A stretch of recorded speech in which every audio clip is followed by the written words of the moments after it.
Bon, salut. Petite vidéo où je reviens un peu sur les semis d'automne. J'avais pas eu trop le temps de m'en occuper de la vidéo. Donc ça se coordonne pas tout comme j'avais voulu. Mais voilà, vous verrez le nouveau semoir de l'Akuma, le Waderstadt Rapide 300. Vraiment un super semoir polyvalent. Donc allez checker la vidéo, abonnez-vous, laissez des petits pouces bleus, ça me fait super plaisir. Et continuez comme ça. Moi, pour le moment, on est en train de ferrailler pour la vidéo de ce week-end. Donc allez voir celle-ci en attendant.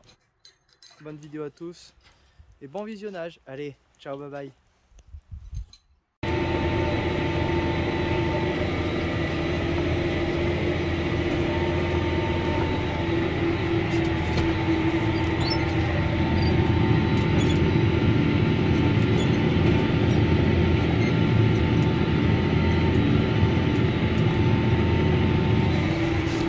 Bon, du coup, journée en silage terminée.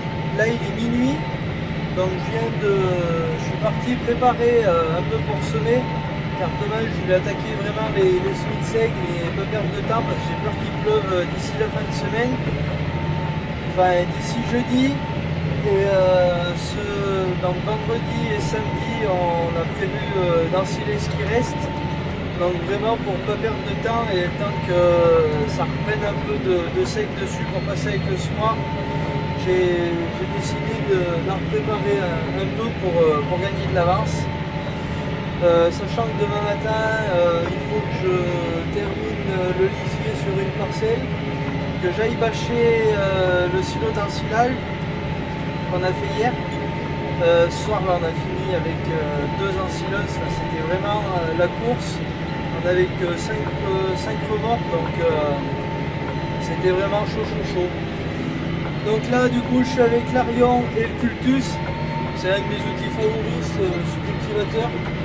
Ça fait vraiment un super boulot. Donc là je travaille autour de 20 cm de profondeur.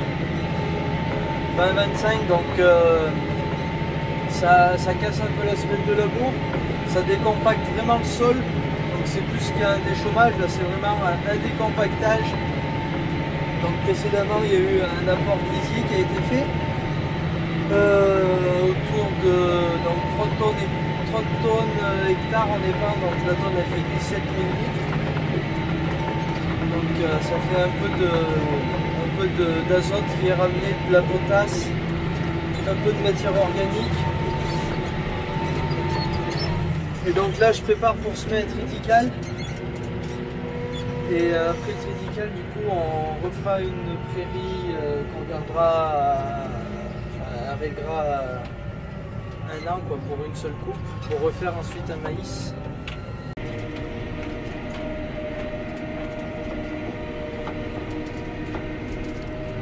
Bon voilà, parcelle terminée, il est 2h10, donc ça permettra que ça se ressuie dès demain matin. Comme ça c'est une parcelle que je pourrais semer demain soir. Donc voilà, j'en ai bien avancé dans la préparation de ce qui était ensilé. Il ne resterait que 5 hectares à passer avec des chômeurs, donc ça devrait se faire demain dans la journée.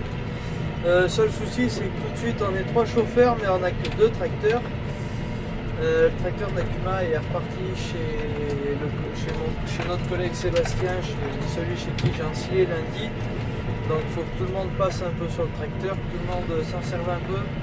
Donc une fois de plus ça va qu'on a les deux classes. Si on avait eu comme l'an dernier que l'Action, que le Puma et le Maxum, franchement ça aurait été vraiment compliqué d'avoir du débit de chantier dans les préparations de semis à l'automne.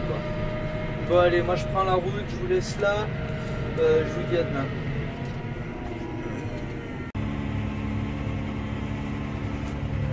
Bon salut, on se retrouve aujourd'hui mercredi. La nuit a été courte, je me suis couché à 2h30. Mon père est venu me réveiller à 6h, il me dit mais tu t'es bien couché tard hier. Je dis ouais, j'ai été passer le cultivateur là-bas dans le grand champ. Il me dit mais pourquoi? Je dis ben si on veut semer, je dis, il fallait bien en avancer un peu quoi. Je dis tant que ça se ressuie et tout. Il me dit dors un peu. Du coup je me suis levé à 7 h. Le temps d'être des chômeurs, voilà. Donc là je suis parti écarter du lisier parce qu'il y a un collègue qui veut la tonne. Je lui avais dit ce soir mais il l'aura cet après-midi, donc nickel. Et là après à 10 h, 10 h 30 je pars bâcher le silo d'hier. Donc et en même temps je remonterai le semoir pour cet après-midi. Donc voilà, ça en avance pas mal. Ils annoncent de la pluie un peu cette nuit je crois, donc tout ce qui sera semé ça sera fait. Et puis voilà, donc là reprise du lisier. Donc toujours, je le descends toujours à Villeneuve, donc il y a 5-6 km. J'arrive à faire pas tout à fait 3 voyages à l'heure, mais on n'en est pas loin quoi. Et ouais, le temps de pomper, descendre, vider, remonter, ouais, il faut vraiment une grosse demi-heure. Donc voilà, bon allez, pas grand chose à montrer, du coup ben allez on continue.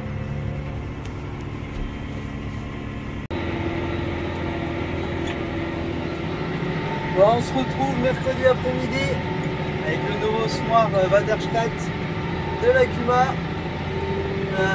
donc un rapide 300, la nouvelle génération. Donc celui-ci il a la distribution hydraulique, c'est plus une roue qui entraîne pour la distribution des graines. Donc ça fait beaucoup de choses en cabine. Là-haut le boîtier du semoir. Là on a mis une caméra pour regarder derrière pour faire les bordures, plus l'auto-guidage. Ça commence à faire pas mal d'écran. Donc là je suis en train de semer du critical dans ce que j'ai préparé hier soir. Et mon père est en train de préparer dans la grande parcelle où j'ai fini le lisier ce matin. Donc il est avec l'action et le cultus. Il est en train de préparer pour semer le sec. Donc le sec, ça je le sèmerai demain. Donc le nouveau semoir là c'est vraiment au top du top. Tout ce qui est réglage et tout, de la dose de semis, ça se fait tout depuis la cabine. Donc vraiment un gain de temps et un confort déjà pour régler le semoir. Bon, je vous ferai une vidéo plus en détail une prochaine fois que je me servirai du semoir, mais sinon c'est vraiment intuitif et très simple. Donc après c'est le même principe que l'autre, donc 2 rangées de disques des chômeurs devant, une petite barre niveleuse à doigt indépendant, la rampe de semis sur 2 rangées de disques, et ensuite les roues qui renivellent un peu le tout et qui finissent d'aplatir. Donc là on va pas, je sais pas si on se rend compte à la caméra ce que ça peut donner derrière, mais ça fait vraiment du super boulot. Ça se passe dans le frais, il fait pas trop froid, donc vraiment des bonnes conditions pour semer.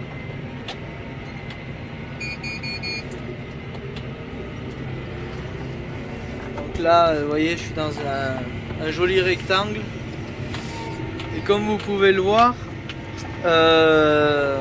on voit difficilement là où on est passé et là où on n'est pas passé. Donc là le travail à l'autoguidage prend vraiment tout son intérêt. Donc j'ai découvert une nouvelle fonctionnalité aussi qui est vraiment très pratique sur l'autoguidage. Vous voyez, j'ai mes lignes pour le jalonnage. Donc là où il faut que je jalonne, c'est là où c'est bleu et blanc. Donc ça me fait des lignes comme ça tous les 5 passages. Et du coup ben, je sais exactement là où il faut jalonner, et je ne me sers même pas du jalonnage automatique. Quand j'arrive sur la ligne qui est pour le jalonnage, hop, je me mets sur le 5/5 pour jalonner. Et c'est vraiment pratique comme ça, donc il n'y a pas d'erreur. Et ça me permet aussi de ne pas travailler en aller-retour, mais de travailler en bande et jamais de faire de manœuvre en bouchant. C'est avec ce Smart, c'est quand même assez encombrant pour les manœuvres. Et là, c'est vraiment le top du top comme ça. Bon, allez, je continue encore un petit peu et après je vais remonter de fer.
Bah du coup poursuite des semis pour jeudi après-midi là.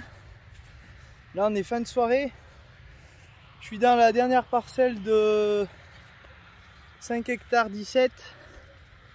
Donc là j'ai un collègue qui est passé me voir. Je lui ai fait essayer un peu le tracteur. Du coup moi ça m'a permis de prendre quelques images avec le téléphone et le stabilisateur. On a un joli coucher de soleil. Ça fait des jolies images d'automne, donc je vous mets 2-3 passages au semis avec l'Arion et le nouveau Smart Vaderstad de la Cuma. C'est vraiment un régal.